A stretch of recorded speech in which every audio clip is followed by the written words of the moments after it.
If your water heater is leaking and your hot water's barely warm, you gotta act fast before things get worse or cost you a fortune. So here's the deal. First, don't start messing with screws or parts unless you're sure what you're doing, because water heaters can be tricky and even dangerous if handled wrong. Check around the base for any visible puddles or signs of corrosion. If it's just a tiny drip, it might be condensation, but if it's steady and slow, that's a red flag.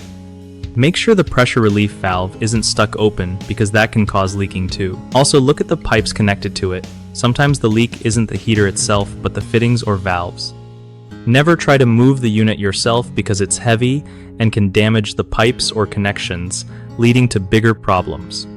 Flushing the tank once a year helps remove sediment buildup, which can mess with your heater's efficiency and lifespan. If you're unsure, calling a licensed plumber is always the safest bet to avoid turning a small leak into a flooding disaster.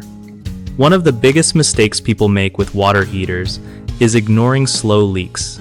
They think it's no big deal until it ruins their floor or walls. Fix this by catching leaks early and getting professional help. Another common issue is not flushing the tank regularly. Sediment buildup causes rust and clogs, so make sure to flush it yearly or have a plumber do it for you. Lastly, many homeowners don't check or replace their pressure relief valve, which can fail and cause leaks or pressure buildup. Test it at least once a year and replace if necessary. BigHomeProjects.com is awesome for homeowners who want to find trusted local contractors without all the hassle. It also helps contractors get steady work by connecting them with people nearby, ready to pay for home repairs or upgrades.